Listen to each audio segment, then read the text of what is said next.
Hello friends, जय श्री राम। आज मैं आपको सुनाने जा रही हूँ उपचट की कथा, तो ध्यान से सुनिएगा। अगर कथा आपको पसंद आए तो मेरे चैनल को सब्सक्राइब करें, लाइक करें, शेयर करें।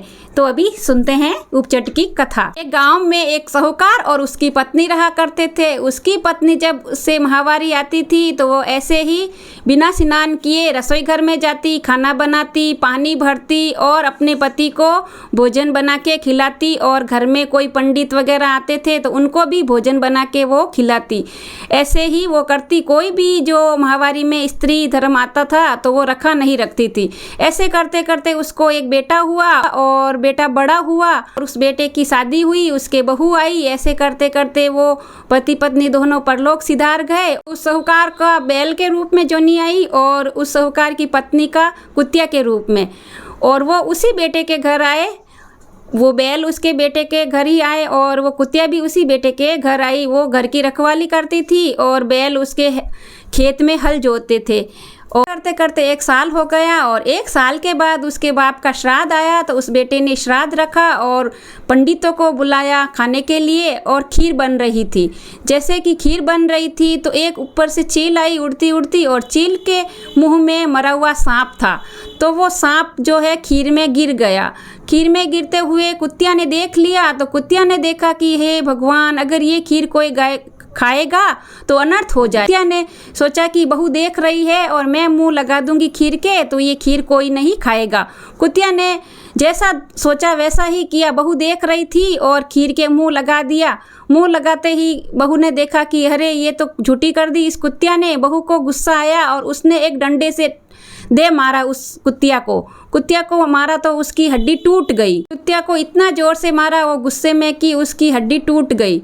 फिर शाम को बैल आया और कुतिया आई तो वो दोनों ही बातें कर रहे थे कि मैं पूरा दिन आज खेत में हल्का काम किया और मुझे खाने को चारा भी नहीं मिला।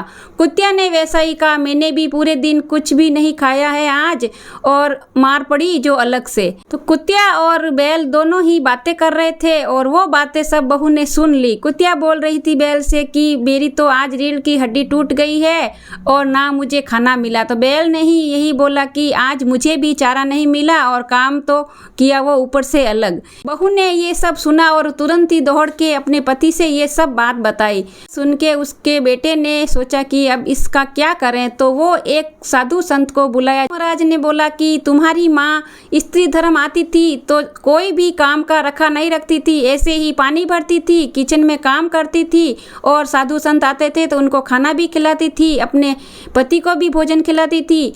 तो तुम्हारी माँ ने कोई भी रखा नहीं रखा, उसी कारण से तुम्हारी माँ को दोष लगा है। हर स्त्री को ये धर्म रखना चाहिए।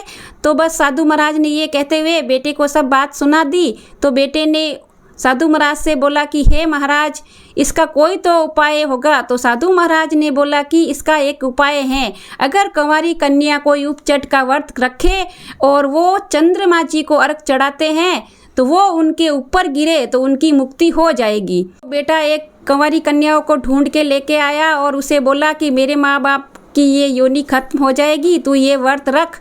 तो उस कन्या ने हाँ भर।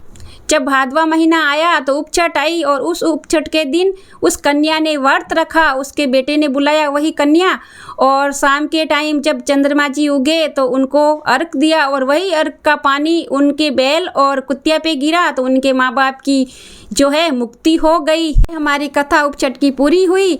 उपचट माता जैसे उस साहूकार की पत्नी को रूठी वैसे किसी से ना रूठना और टूटी जैसी सकल को ही टूटना। ये हमारी उपचट की कथा पूरी हुई।